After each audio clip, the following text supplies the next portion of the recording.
Story zone, তোমার অনুভূতিদের খুঁজে নাও এখানেই। আসসালামু আলাইকুম। মায়ার তাড়াহুড়োয় সালামের উত্তর হৃদ খুব রয়ে শয়ে গম্ভীর গলায় দিল। ওয়ালাইকুম আসসালাম, কে বলছেন? দুরু দুরু বুক চেপে বসল মায়া। ভয়ঙ্কর লজ্জা সিটিয়ে আড়ষ্ট হলো। স্বামী নামক মানুষটার গলাটাও বেশ দারুণ লাগলো। হঠাৎ মায়ের ভালো লাগা আকাশচুম্বী হলো, কিন্তু মুখের কথাগুলো যেন গলায় আটকালো। ওপাশে মানুষটাও চুপ, হয়তো মায়ের কথা বলার অপেক্ষায় আছে। লজ্জার সিটিয়ে কোনো রকমের আওয়াজ বের করলো গলা দিয়ে। রিন রিনে গলায় বলল মায়া, আপনি আমায় চিনবেন না মনে হয়, তবে আমি যে আপনাকে খুব করে চিনি এমনটাও না। আসলে আমরা কেউ পূর্ব পরিচিত নই। তারপরেও আপনাকে অনেক খোঁজাখুঁজি করার পর আজকে আপনার নাম্বারটা জোগাড় করতে পেরে কল দিলাম। হৃদ মনে করেছিল মায়া তাকে পরিচিত ভেবেই কোনো কারণে ফোনটা করেছিল, তাই সে আগ বাড়িয়ে পরিচয়টা না দিয়ে মায়ার পরিচয় পাওয়ার অপেক্ষায় ছিল। কিন্তু মায়া এখন হৃদকে অপরিচিত ঘোষণা করায় খানিকটা সন্দেহ হলো। যদি বোনের ভাসুর বা পরিচিত হৃদ খান ভেবে মায়া হৃদকে কল না দেয়, তাহলে এর বাহিরে কিসের পরিচয়ের ভিত্তিতে কলটা করলো? আমরা পূর্ব পরিচিত না হলে এত তলব লাগিয়ে আমাকে খোঁজ করার কারণ কি মিস? আসলে আমার কথা ছিল আপনার সাথে। আপনার কথা থাকতেই পারে, তবে সেটা যে আমাকে শুনতে হবে এমনটা তো নয়। ব্যস্ত আমি, রাখ। হৃদের কথা শেষ করার আগেই মায়া জিদ্দি সুর শোনা গেল তক্ষুনি। বললাম তো কথা আছে আমার, ফোন রাখা যাবে না এখন। কেন রাখবো না? আমি কথা বলছি তাই। আপনার কথা শুনতে কি আমি বাধ্য? হ্যাঁ। অধিকার দেখাচ্ছেন? হ্যাঁ। কিসের? মায়া হাঁসফাঁস করে এদিক সেদিক তাকালো। প্রসঙ্গ পাল্টিয়ে মিনমিন করে হৃদের নাম জানতে চেয়ে বলল, আপনার নাম কি? হৃদ অল্প চুপ থেকে মুখটা গম্ভীর করে গাড়ির সিটে হেলান দিল। সে বেশ বুঝতে পারছে মায়া তাকে সম্পূর্ণ চিনতে পারেনি, হয়তো পরিচিত হতে যাচ্ছে হৃদের সাথে, কিন্তু কেন সেটা বুঝতে পারছে না হৃদ। তাছাড়া হৃদের নামটাও তো মায়ের মুখস্থ থাকার কথা। সেখানে হৃদের কাছে তার নাম জানতে চাওয়াটাও হৃদের বেশ কৌতূহল বাড়ালো। হৃদ গম্ভীর গলায় বলল, আব্রাহাম। ফোনের ওপাশ থেকে নিজের নাম বলে ঝটপট উত্তর দিল মায়া। আমি রিক্তা ইসলাম মায়া, চিনতে পেরেছেন আমায়? হৃদ অল্প হাসল। তার বউ সে চিনবে না? তারপরও গম্ভীর গলায় অপরিচিত ন্যায় বলল, আপনাকে কি আমার চেনার কথা ছিল মিস? কই, আমি তো চিনতে পারছি না আপনাকে। হৃদের কথায় ভীষণ কষ্ট পেল মায়া। হতাশায় বুক ভারী হয়ে উঠল তখনই। এত সহজে লোকটা মায়াকে অপরিচিত বলে ঘোষণা করে দিল, অথচ মায়া কি না কি করেছে বিগত 3টা মাস ধরে এই লোকটাকে খুঁজে পেতে। নরসিংদী হাফেজ সাহেবের বাড়িতে দৌড়াদৌড়ি করে যেতে গিয়ে ওরা একবার গাড়ি অ্যাক্সিডেন্ট করেছিল শেষ পর্যন্ত, আর এই লোকটা নাকি মায়াকে মনেই রাখেনি। হতাশায় মায়ার ভারী আওয়াজে নিজের পরিচয় দিয়ে বলল, আপনার সাথে আমার বছর 2 আগে দেখা হয়েছিল একবার, সেটাই শেষ দেখা ছিল আমাদের। সেদিন রাতে আপনি অ্যাক্সিডেন্ট করেছিলাম আর আমি পথ হারিয়ে আপনাকে রাস্তায় পেয়েছিলাম, সাহায্যও করতে চেয়েছিলাম আপনার। কিন্তু সেই দিন রাতে স্মরণীয় ঘটনা ছিল আমাদের জীবনের, অনাকাঙ্ক্ষিত একটা ঘটনাকে কেন্দ্র করে আজ আমার আপনাকে আবারও খুঁজে বের করা।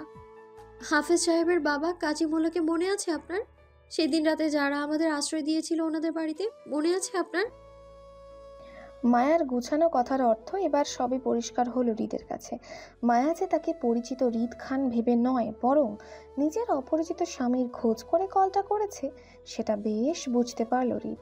প্রশান্তিতে মন শীতল হয়ে উঠল তখনই।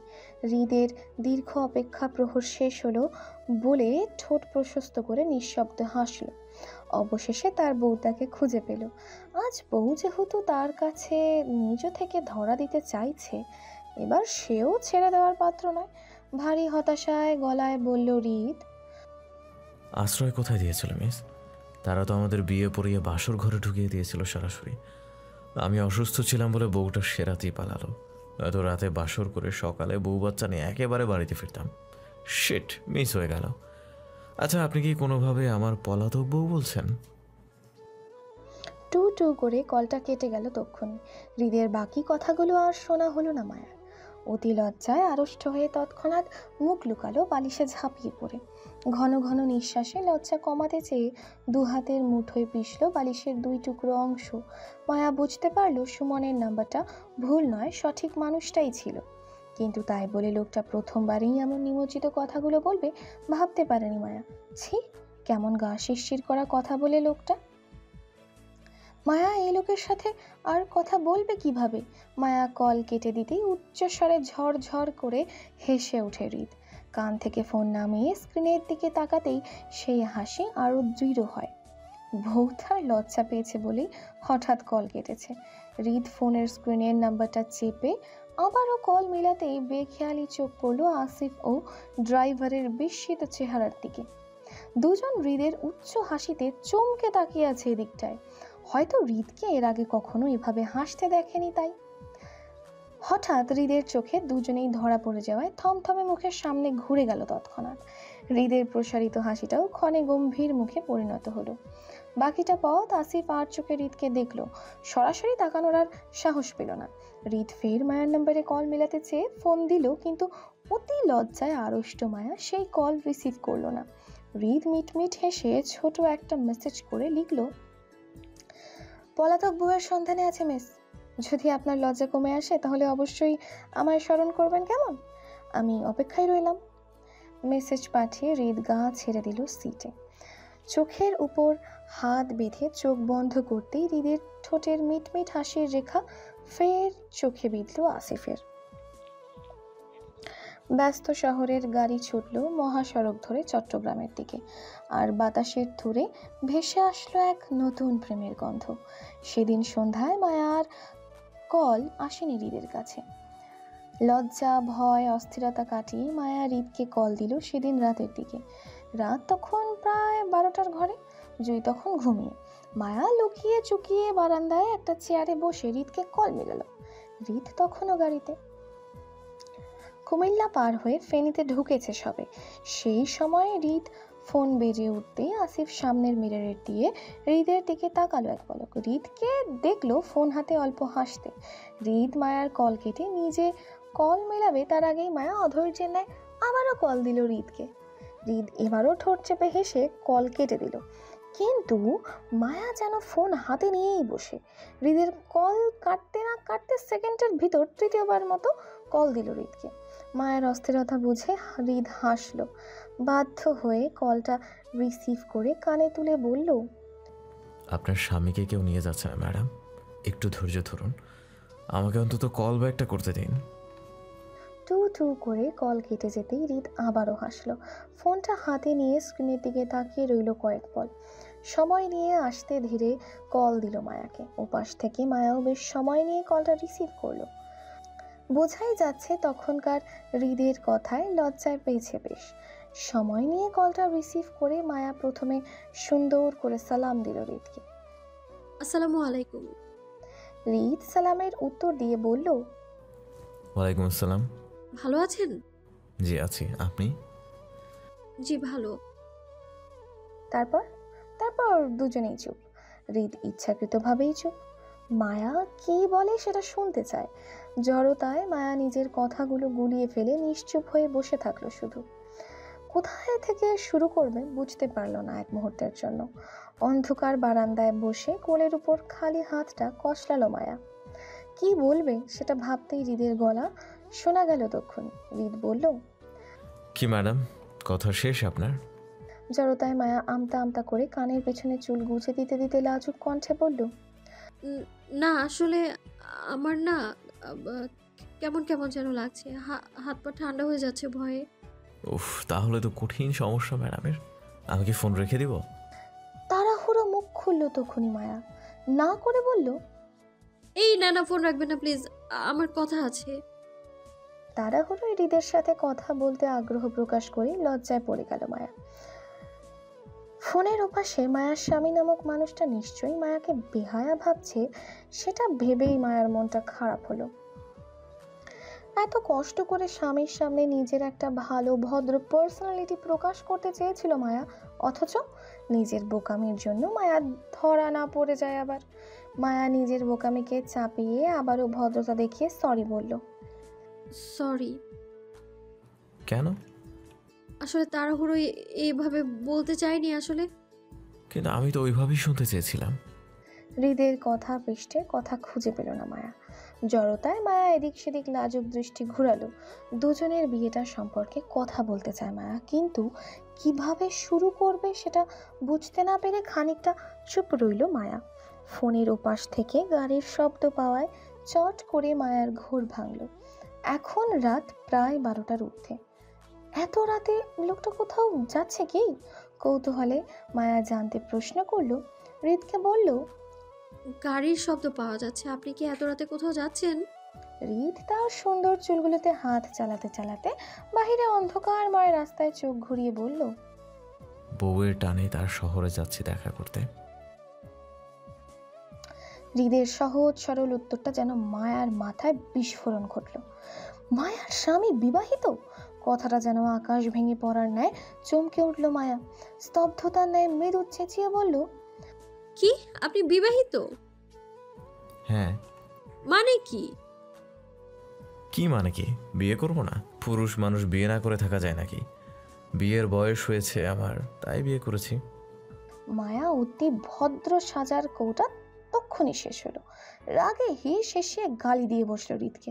কটমট করে বলল, অশুভ লোক, বউ রেখে দ্বিতীয় বিয়ে করিস? তুই জানতিস না তোর বউ আছে? দ্বিতীয় বিয়ে কেন করতে গেলি তুই?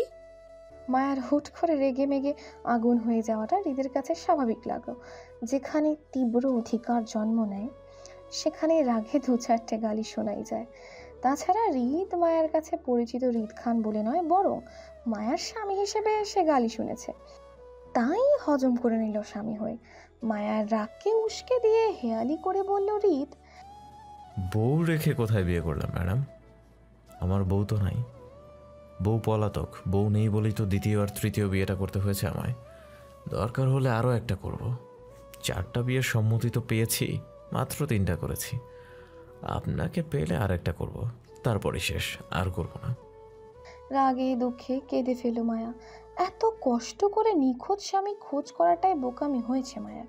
সেই দুঃখে মায়া কেঁদে উঠে হৃদকে গালি দিতে দিতে বলল, অশুভ তোর লুচ্চা লোক, এতগুলো বিয়ে করিস, তোর মতন জামাই আমার একদম দরকার নেই। আমি তোরে তালাক দিব। খবরদার যদি কখনো আমার সামনে পড়িস, তাহলে তোর পা ভেঙে হাতে ধরাই দিব একদম। বউয়ের হাতে মার খাওয়ার জন্য হলেও এই বান্দা অবশ্যই হাজির হবে ম্যাডাম। Two two. হৃদের কথা শুনল না মায়া। রাগে দুঃখে ঝরঝরে করে কেঁদে উঠল বারান্দার ফ্লোরে আছড়ে পড়ে। মায়া সত্যি বিশ্বাস করতে পারেনি ওর স্বামী আবার বিয়ে করে নেবে। মায়ার স্বামীকে ঘিরে ভালোবাসাটা ঝরা পাতার মতো খসে পড়ে গেল মনে। ভালোবাসাটা ভুল মানুষের প্রতি হওয়ায় কান্নায় বাঁধ ভাঙল মায়ার। গুমড়ে ওঠা কষ্টে ফুপিয়ে ফুপিয়ে কাঁদলো বাকিটা রাত। হৃদ বেশ ফুরফুরে মেজাজ ফোনটা পাশে রাখলো। সে জানে এখন তার বউ কাঁদবে স্বামীর বিরহে। কাঁদুক, এই দেশে মোটেও কষ্ট পাচ্ছে না, বরং ভীষণ শান্তি অনুভব করছে। যাক, আজকের রাতটা তার শান্তিতে কাটবে। সামান্য বিয়ে হওয়ার মিথ্যা সংবাদ নিয়ে বউ তার কতটা ক্ষেপল হৃদের উপর। শেষ পর্যন্ত গালি দিল, ভবিষ্যতে পা ভেঙে ফেলে হুমকি পর্যন্ত দেবে। যদি কখনো এই মেয়ে জানতে পারে হৃদ তার স্বামী, আল্লাহ জানে তখন কি করে। হৃদের হুট করেই খুব ইচ্ছা হলো জানতে বউ তার পরিচয় পেলে কি করবে। এখনকার মতো এত অস্থির হবে স্বামীর জন্য, নাকি পরিচিত হৃদ খান ভেবে ভয়ে পিছিয়ে যাবে হৃদ থেকে। চোখ মুখ অন্ধকার করে কলেজ ক্যান্টিনে টেবিলের উপর মাথা ঠেকিয়ে বসে আছে মায়া। সঙ্গে জুই, শ্রেয়া, নাদিয়া বসে। মায়ার মন খারাপের কারণ এতক্ষণে সবার জানা। জুই অবশ্যই এতে বিরক্ত। ও আগে থেকেই মায়াকে সাবধান করেছিল যাতে অচেনা স্বামীর চক্রে না ফাঁসে, তারপরও ফাঁসলো। এখন লোকটা পূর্ব বিবাহিত হতেই পারে, সেটাও অস্বাভাবিক কিছু না, বরং স্বাভাবিক। হয়তো মায়া লোকটার জীবনে পরে এসেছিল, তাছাড়া প্রত্যেকের একটা আলাদা পার্সোনাল লাইফ থাকতে পারে। কিন্তু মায়া এতে অস্বাভাবিকভাবে রিয়্যাক্ট করায় জয় খানিকটা ক্ষুব্ধ। কোনোভাবে আরিফের কানে মায়ের কর্মকাণ্ডগুলো পৌঁছালে ওদের দুজনকেই মার খেতে হবে। তাছাড়া মন মরা মায়া আজ ঠিকঠাক পরীক্ষাটাও দিয়েছে কিনা কে জানে। রেজাল্ট খারাপ হলে পরিবারের সবার কানে চলে যাবে বিষয়টা, তখন আর রক্ষা নেই দুজনের। কিছুক্ষণ আগে পরীক্ষা শেষ করে ওরা সবাই কলেজ ক্যান্টিনে এসে বসেছিল। মায়া তখন থেকে নিশ্চুপ হয়ে বসে রাতে যে অনেকটা সময় ধরে কেঁদেছিল সেটাও চোখ মুখ ফুলে আছে। শ্রেয়া মায়াকে দেখে বেশ আফসোস করে বলল, হ্যালো ডিয়ার লিসেনার্স, আপনারা শুনছেন স্টোরিজ অন প্রেজেন্স ধারাবাহিক পর্ব গল্প। আমাদের সামগ্রিক প্রচেষ্টাকে উৎসাহিত করতে লাইক অ্যান্ড কমেন্ট করতে ভুলবেন না। Thank you. মায়ু, থাক আর কষ্ট পাস না বোন। লোকটা তোর ভালোবাসা পাওয়ার যোগ্যই না। তুই আরও ভালো কিছু ডিজার্ভ করিস। আসলে ওই লোকটা কপালই খারাপ। এত সুন্দরের বউকে না দেখে রিজেক্ট করলো। আহারে, আমার তো ওই লোকটার জন্য কষ্ট লাগছে। এত সুন্দর বউ ও তার ভালোবাসা কিভাবে পায়ে ঠেললো। আচ্ছা, এখন কি করবি? লোকটা তো বিবাহিত, সংসার করার তো আর চান্স নেই তাহলে। শ্রেয়ার কথার পৃষ্ঠে জুই বলল, সংসার কি করবে? আমি তো প্রথম থেকেই বলেছি লোকটা খারাপ হতে পারে। শুনলো না আমার কথা, মন দিয়ে বসলো। এখন স্বামী বিয়ের কথা শুনে দেবদাসী হচ্ছে। কোথাকার কোন লোক এখনো ঠিকঠাক পরিচয় জানে না, অথচ বড্ড স্বামীর জন্য সারা রাত কেঁদে কুটে সকালে পরীক্ষা খারাপ দিল। আমার তো ইচ্ছা করছে আরিফ ভাইয়ের কাছে ওর নামে বিচার দিতে। পাশ থেকে নাদিয়া বলল, আচ্ছা জুই, থাক না, বেচারি এমনই কষ্টে আছে, তুই আর কষ্ট বাড়িয়ে দিস না। আচ্ছা জুই, শোন না, লোকটা যদি সত্যি সত্যি বিয়ে করে নেয় তাহলে তোদের অবশ্য বিষয়টা টেনে বড় না করে উল্টো পরিবারের বড়দের জানিয়ে বিষয়টা মিটমাট করে নেওয়া উচিত। বিয়ে ব্যাপার স্যাপার হালকাভাবে নেওয়া ঠিক হবে না। বিয়েটা অ্যাক্সিডেন্টলি হয়ে গেলেও ডিভোর্স কিন্তু অ্যাক্সিডেন্টলি হয় না, অনেক আইন কানুন মেনে করতে হয়, ঝামেলা আছে, বুঝতে পারছিস? ব্যাপারটা সহজ হবে না। জুই কিছু বলবে তার আগেই মায়া ধারাম করে উঠে বসলো। এতক্ষণের দুঃখ গুছানো মুখটা হুট করে শক্ত করে বলল, আমি এত কিছু জানি না, বুঝি না, বুঝতেও চাই না। আমি ওই লোকটাকে বিয়ে করেছি, সে ভালো হোক কিংবা খারাপ, এত সহজে আমি তাকে ছেড়ে দিব না। অন্তত তার সাথে একবার হলেও তো মুখোমুখি হতে চাই। আমি প্রেম করে ব্রেকআপ করতে বসিনি, বিয়ে করেছি। আমি এতগুলো দিন লোকটাকে না দেখে না জেনে ভালোবেসে এসেছি। আমার ভালোবাসা আমার দায়িত্ব। এত সহজে হার মেনে তাকে আমি ছেড়ে দিব না। অন্তত শেষ চেষ্টা অবশ্যই করব আমি। তাছাড়া আমার মন বলছে লোকটা আমায় মিথ্যে বলছে, সে বিবাহিত নয়। হয়তো আমার পরীক্ষা করতে এমনটা বলেছে সে, আমি তাকে খুঁজে বের করব। মায়ার কথায় হতভম্ব জুই, শ্রেয়া, নাদিয়া। এইরকম একটা পরিস্থিতিতে স্বামীকে না দেখে কিভাবে অন্ধবিশ্বাস করা যায় সেটা মায়াকে না দেখতে হয়তো কেউ বিশ্বাস করতো না। মায়া জেদে, শ্রেয়া, নাদিয়া হতভম্ব হলেও জুই বেশ রাগে তিল মিলিয়ে ওঠে।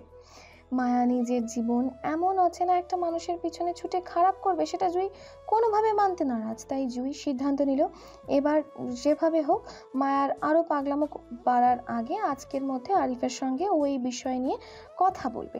পরে যা হবার হবে, অন্তত মায়ার পাগলামোকে সায় দেওয়া ঠিক হবে না বলেই মনে করলো জুই। জুইয়ের ভাবনা চিত্তের মধ্যে শ্রেয়া হাজারি করতে করতে বলে উঠল, মায়ারে, আমি স্পষ্ট দেখতে পাচ্ছি তুই জামাই পাগল মাইয়া হবি। বাপরে, জামাইকে না দেখেই এত ভালোবাসা যায়? তোকে না দেখলে তো আমি বিশ্বাসই করতে পারতাম না বোন। তাই তো বলি, জুই কেন তোরে নিয়ে এত টেনশন করে সব সময়। ভাইরে ভাই, টেনশন তো এবার আমারও হচ্ছে। তুই আবার সেকা না খাইয়া বেকা হয়ে যাস জামাইয়ের বিরহে। জুইয়ের দিকে এক পলক তাকিয়ে মায়া উঠে দাঁড়ালো। পরীক্ষার ফাইলপত্র গুছিয়ে কলেজ ব্যাগটা কাঁধে নিল। কারোর সাথে কথা বলতে ইচ্ছে করছে না মায়ার। কেউ হয়তো মায়ার কষ্টটা বুঝতে পারবে না, তাই আর কাউকে বোঝানোর চেষ্টা করলো না। ও সোজা গেট ধরে বাসায় চলে যাবে। আজ কোচিং করতে মন চাচ্ছে না। যদি মন ভালো হয় তাহলে বিকালে কোচিংয়ে যাবে, নয়তো না। মায়াকে ব্যাগ নিয়ে উঠতে দেখে শ্রেয়া, নাদিয়া দুজনেই তাড়াহুড়ো মায়ার পিছন পিছন ছুটলো। কিন্তু জুই গেল না, কারণ ওর ভীষণ মন খারাপ হচ্ছে মায়ার জন্য। মায়ার জেদ কোথায় থেকে কোথায় নিয়ে যায় ওদের আল্লাহ জানে। সবচেয়ে বড় কথা হলো মায়া জেনে শুনে কেন নিজের ক্ষতি করতে চাইছে সেটাও জুই বুঝতে পারছে না। মায়ার চিন্তায় চিন্তায় জুই বেশ কিছুক্ষণ সেইভাবে টেবিলের উপর কপাল ঠেকিয়ে বসে রইল। হঠাৎ ফোনের ভাইব্রেটের শব্দে ঘোর কাটল। ব্যাগ থেকে ফোনটা হাতে নিতেই দেখলো পরিচিত একটা নাম্বার। মন খারাপ হলেও যেন তখনই কোথায় ছুটে পালালো জুইয়ের। লাজুক হেসে ফোন কানে তুলে সুন্দর করে সালাম দিল। আসসালামু আলাইকুম। ওয়ালাইকুম আসসালাম। আপনি কোথায় জুই? পরীক্ষা শেষ আপনার? জি শেষ। আমি কলেজেই আছি। রাতে কল দিয়েছিলাম জুই, আপনার নাম্বারটা ব্যস্ত ছিল অনেকক্ষণ যাবৎ। আপনি কি রাতে কারোর সাথে কথা বলছিলেন জুই? রাতে ফোন আলাপে মায়া ছিল সেটা বুঝতে সময় লাগলো না জুইয়ের, কিন্তু ফোনের উপাসের ব্যক্তিটির কাছে মায়াকে ছোট করতে চাইল না বলে মিথ্যা বলল। বাসা থেকে ফোন ছিল, কথা বলছিলাম আমরা। ফোনের উপাসের লোকটা হয়তো বিশ্বাস হলো না জুইয়ের কথা, অনেকটা অবিশ্বাস্য নিয়ে ফের প্রশ্ন করে বলল, এত রাতে বাসার থেকে ফোন? হুম। মায়ার পেছন পেছন শ্রেয়া নাদিয়া দুজন দৌড়ে পাশাপাশি হেঁটে যোগ হলো। শ্রেয়া বেশ উত্তেজনা নিয়েই বলল, আরে মায়া শুন না, ওই লোকটাকে কিভাবে খুঁজবি? কিছু ভেবেছিস? তোদের তো কথা হয় ফোনে, লোকটাকে সরাসরি বলবি তোর সাথে দেখা করতে। মায়া হাঁটতে হাঁটতে হতাশায় উত্তর করল। না। অধৈর্যের ন্যায় আওড়ালো শ্রেয়া, কেন? কারণ আমি চাই না লোকটা আমায় কোনোভাবে চিনুক। যদি সে সত্যিই বিয়ে করে ফেলে তাহলে আমি এই জীবনে তাকে আর আমার মুখ দেখতে দিব না। তাছাড়া স্বামীর খোঁজ আমি একা করছি, সে আমার খোঁজ করেনি। ওনার হয়তো আমার কথা মনেই ছিল না এতদিন, আমার ফোন করাতে হয়তো মনে হয়েছে। তাই আমি স্বেচ্ছায় তার সামনে দাঁড়িয়ে নিজেকে আর ছোট করতে চাই না। আমি অন্য কোনোভাবে লোকটাকে খুঁজে নিব, লুকিয়ে তার পরিচয় আমি অন্য কোনোভাবে সংগ্রহ করব। মায়া ঘুরিয়ে পেঁচিয়ে কথায় অধৈর্য হলো শ্রেয়া। আগের ন্যায় বলল, কিন্তু কিভাবে? তুই তো কিছুই জানিস না লোকটার সম্পর্কে, তাহলে কিভাবে খুঁজবি? মায়া হাঁটতে হাঁটতে আর চোখে শ্রেয়া আর নাদিয়ার কৌতূহল ভরা মুখটার দিকে তাকিয়ে বলল, লোকটার নাম আব্রাহাম, ঢাকায় থাকেন। তার ফোন নাম্বারটাও আছে আমার কাছে। তাছাড়া হাফেজ সাহেবের ছেলে সুমন বলেছিল লোকটাকে নাকি অনেক প্রভাবশালীদের মধ্যে কেউ। নিশ্চয়ই এই ফোন নাম্বারটা দিয়ে ওনার তথ্য জোগাড় করতে পারবো আমি। মায়ার কথার পৃষ্ঠে শ্রেয়া আর কিছু বলার মতো পেল না, নীরব ভাবুক হয়ে হাঁটতে লাগলো মায়ার সঙ্গে। কিছু দূর হেঁটে রাস্তার মাথায় আসতেই দেখতে পেল আসিফকে এলাকার একদল ছেলেদের সঙ্গে দাঁড়িয়ে কথা বলতে। হয়তো রাজনৈতিক বিষয়ে কোনো পরামর্শ দিচ্ছে আসিফ তাদের। ভাবুক শ্রেয়া হুট করেই যেন দারুণ একটা বুদ্ধি পেল। মায়ার সমস্যার সমাধান করে চেয়ে উৎফুল্লতায় বলল, এই মায়া, শুন শুন, আমার মনে হয় তোর আসিফ ভাইয়ের থেকে সাহায্য নেওয়া উচিত। উনিও তো ঢাকায় থাকেন হৃদ ভাইয়ের সঙ্গে, সব কিছু চিনে নো। তোর স্বামীর নাম আর নাম্বারটা আসিফ ভাইকে দিলে উনি নিশ্চয়ই তোর স্বামীকে খুঁজে বের করতে পারবে। আমার কি মনে হয় জানিস, তোর স্বামী তো প্রভাবশালীদের মধ্যে কেউ একজন, তাই না? এমনটাও তো হতে পারে আসিফ ভাইদের সাথে তোর স্বামীর পূর্ব পরিচয় আছে, তোর স্বামীর নাম বলাতে আসিফ ভাই চিনে ফেললো। শ্রেয়ার কথায় মায়ার কাছে যুক্তিসঙ্গত মনে হলো। মানুষ বলে না, বিপদে পড়লে বাঘ মহিষ এক ঘাটে পানি খায়। মায়ার দশাও তেমন হলো। অসহায় মায়া স্বামীর খোঁজে খোঁজে দিশাহারা হয়ে আসিফকে উত্তম মনে হলো সাহায্যের জন্য, কিন্তু হৃদের ভয়ে আমতা আমতা করে বলল, আসিফ ভাইকে বললে যদি রিস্কে পড়ে যায়। রিদ খান লোকটা এমনিতেই আমায় অপছন্দ করে, তার উপর আবার এখন ওনারা আমাদের নতুন আত্মীয় হয়। যদি কোনোভাবে আমার বিয়ের খবরটা আপুর কানে ফাঁস করে দেয় তাহলে তো বিপদে পড়ে যাব আমি। শ্রেয়া অসম্মতি জানিয়ে বলল, আহা, বিষয়টা উল্টোভাবে দেখ, তুই এমনিতেই রিক্সে আছিস, চাইলেও তোকে এই বিষয়ে সাহায্য করতে পারবে এমন কেউ নেই। তাছাড়া আমি হৃদ ভাইকে চিনি, উনি রাগী গম্ভীর মানুষ হতে পারে, কিন্তু কারোর পার্সোনাল বিষয়ে ওনাকে আমি কখনো ইন্টারফেয়ার করতে দেখিনি আজ পর্যন্ত। হৃদ ভাই আমার রিলেটিভ হয়, সেই সুবাদে আমি ভালো করেই চিনি ভাইয়াকে। হৃদ ভাই তোর পার্সোনাল লাইফে ইন্টারফেয়ার করবে না দেখিস। তাছাড়া আমরা শুধু ভাইয়ের কাছে হেল্পই চাইবো, ব্যাস। তারপরেও যদি তুই রিস্ক মনে করিস তাহলে আমরা সবাই মিলে হৃদ ভাইকে বুঝিয়ে বলবো তোর সমস্যার কথাটা। হৃদ ভাই অবশ্যই বুঝবে, সাথে তোকে হেল্পও করবে দেখিস। চল এবার, আসিফ ভাইকে সামনেই দেখা যাচ্ছে, আগে দেখা করি তারপর সাহায্য চাইব। চল চল। মায়া যান্ত্রিকভাবেই মাথা দুলালো। শ্রেয়ার সঙ্গ নিয়ে রাস্তার মাথা পর্যন্ত যেতে যেতে বেশ কিছু দামড়া ছেলে পেলে মায়াকে ভাবি বলে সালাম ঠুকলো। বিষণ্ণ মায়া কোনো রকম মাথা দুলিয়ে সালামের উত্তর করে পৌঁছালো আসিফ অব্দি, কিন্তু ভাগ্য খারাপ হওয়ায় সেখানে হৃদের সঙ্গে মায়ার দেখা হয়ে গেল হুট করেই। অনাকাঙ্ক্ষিতভাবে হৃদের সঙ্গে মায়ার দেখা হয়ে যাওয়ায় মায়া চাচ্ছিল না নিজের সমস্যাটার কথাটা আসিফকে আর বলতে, যেহেতু সামনে হৃদ আছে তাই। মায়া চলে যেতে চেয়ে শ্রেয়াকে ইঙ্গিত করে খোঁচালো, কিন্তু শ্রেয়া মায়ার ইঙ্গিতটা ভুল বুঝলো। মনে করলো মায়া ওকে সবটা দ্রুত বলার জন্য তাড়া দিচ্ছে খুঁচিয়ে। তাই শ্রেয়া আসিফ সহ হৃদের কাছে ফরফর করে মায়ার নিখোঁজ স্বামীকে খোঁজার জন্য সাহায্য চাইল। রাস্তার পাশ ঘেঁষে ছোটখাটো একটা কফি শপ। হৃদ সেই কফি শপের ভেতরে না বসে বাইরের একটা টেবিলে বসলো। আসিফ তার পাশেই থমথমে মুখে দাঁড়িয়ে একবার গুরু গম্ভীর হৃদের দিকে তাকালো, তো অন্যবার কাচুমাচু করে বসে থাকা মায়ের দিকে তাকাচ্ছে বারে বারে। আসলে পরিস্থিতিটাই এমন যে ফ্যাসাদে পড়ে আসিফ সরাসরি কারো মুখের দিকে তাকাতে পারছে না। আছে যদি হৃদ রেগে যায় বা মায়া আসিফের সরাসরি তাকানোতে বিব্রত বোধ করে, সেজন্য আসিফ সরাসরি মায়ের দিকে তাকালো না। ছোট টেবিলের 4টে চেয়ারের মধ্যে হৃদের মুখোমুখি বসে মায়া। শ্রেয়া নাদিয়া দুজনেই হৃদের দুপাশের চেয়ার দুটোতে বসে।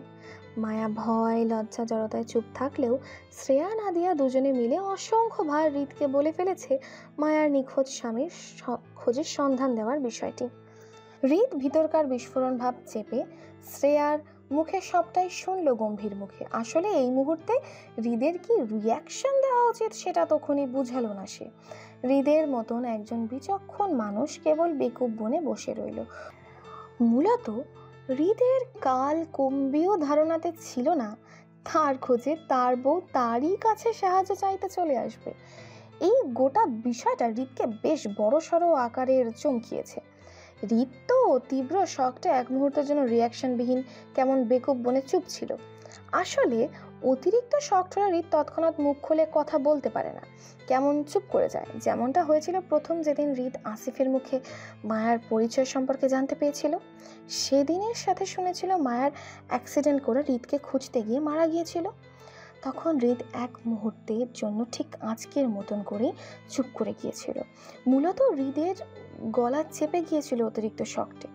তবে সেদিন বউয়ের মৃত্যুর সংবাদে হৃদ অতিরিক্ত টেনশনে হার্ট অ্যাটাক করলেও আজকে ব্যাপারটা হলো সম্পূর্ণ ভিন্ন। আজ তার টেনশন হচ্ছে না, বরং বউয়ের চোখে মুখে তাকে খুঁজে পাওয়ার জন্য যে ব্যাকুলতার ছটফট দেখছে সেটা হৃদকে পৈশাচিক শান্তি দিচ্ছে। হৃদ একটু সময় নিয়ে সুস্থির হয়ে ফিরতে চাইল, হলেও তাই। অনেকটা সময় নিয়ে হৃদ গম্ভীর মুখে বসে থেকে শুধু শ্রেয়ার কথাই শুনল, কিন্তু অনড় দৃষ্টি তীর শুরু থেকেই তাক করা ছিল মায়ার উপর। মূলত হৃদ মায়ার ভয়ার্ত কাচুমাচু মুখটার দিকে তাকিয়ে থেকে শুরু থেকে সবটা শুনল শ্রেয়ার মুখে। পুরো বিষয়টা ক্লিয়ার হতে হৃদ কেমন গা ছেড়ে হেলান দিয়ে বসলো চেয়ারে। বউয়ের টানে রাতে এসেছিল সে চট্টগ্রামে, সকালের দিকে ঘুমিয়েছিল বলে বউয়ের সাথে দেখা করতে পারেনি। এখন কাট দুপুর, মায়ার পরীক্ষা শেষ। তার ভাবনা ছিল এখন মায়ার সাথে দেখা করার, কিন্তু তার আগেই মায়া আগ বাড়িয়ে দেখা করতে আসে হৃদের সাথে, তাও নিখোঁজ স্বামীর সন্ধানে। গোটা বিষয়টাই অনাকাঙ্ক্ষিত ছিল হৃদের জন্য। তাছাড়া তাদের দুজনের হুট করে বিয়েটা নিয়েও হৃদের মনে কিছু প্রশ্ন ছিল, কিন্তু হৃদ কখনো সরাসরি প্রশ্নগুলো মায়াকে করতে পারছিল না, কারণ হৃদের পরিচয়টা মায়ার কাছে ছিল না বলে। কিন্তু আজ মোক্ষম সুযোগ বুঝেই হৃদ মায়াকে মনের জমানো প্রশ্নগুলো করতে চায়। জানতে চায় কেন সেদিন রাতে হৃদকে অসুস্থ অবস্থায় ফেলে সে পালিয়ে গেল, কেন সেদিন রাতের পর মায়া আর হৃদের খোঁজ করেনি, কেন হৃদের পরিচয়টা মায়া এখনো জানে না। না জেনে বা কিভাবে মায়া অপরিচিত হৃদকে বিয়েটা করে নিল সেদিন। তাছাড়া সেদিন রাতে হৃদ অসুস্থ থাকলেও মায়া সুস্থ ছিল, তাহলে সেদিন রাতে মায়া সরাসরি হৃদকে দেখার পরও এখনো কেন চিনতে পারছে না তাকে? কেন? যদি সেদিন রাতে স্বামীকে ছেড়ে পালিয়ে যাওয়ার ছিল, তাহলে এখন কেন হুলস্থুল পাকিয়ে এদিক ওদিক দৌড়াদৌড়ি করছে হৃদের তথ্যের জন্য? হৃদকে তো প্রথম দেখায় চিনে যাওয়ার কথা। যদিও হৃদের সেদিন রাতে হুঁশ ছিল না, তারপরও সে সেদিন রাতে মায়াকে যতটুকু দেখেছিল, পরে তাদের দুজনের প্রথম দেখায় মায়াকে পুরোপুরি চিনতে না পারলেও সন্দেহ তালিকায় রেখেছিল মায়াকে, এই ভেবে যে এই মেয়েটাই হবে হয়তো সেদিন রাতের সেই মেয়েটি যার সাথে তার অনাকাঙ্ক্ষিত বিয়েটা হয়েছিল। হৃদ সন্দেহের বশে আজ এই পর্যন্ত আসলো, জানতে পারলো তার ধারণাই ঠিক ছিল, অথচ তার বউ সরাসরি তাকে দেখেও চিনতে পারছে না। এই বিষয়টিকে কেমন অদ্ভুত ঠেকলো হৃদের কাছে। সেজন্য মূলত হৃদ সুযোগ বুঝে এখন সকল প্রশ্নগুলো মায়াকে করতে চায়, কিন্তু তারপরও মায়াকে তার আসল পরিচয় আপাতত দেবে না সে। অন্তত বউ তার যতদিন না পর্যন্ত নিজ থেকে হৃদকে খুঁজে পাবে ততদিন। কপাল কুঁচকে হৃদ মায়ার দিকে তাকিয়ে প্রথম প্রশ্ন। হ্যালো ডিয়ার লিসেনার্স, আপনারা শুনছেন স্টোরিজ অন প্রেজেন্স ধারাবাহিক পর্ব গল্প। আমাদের সামগ্রিক প্রচেষ্টাকে উৎসাহিত করতে লাইক অ্যান্ড কমেন্ট করতে ভুলবেন না। Thank you.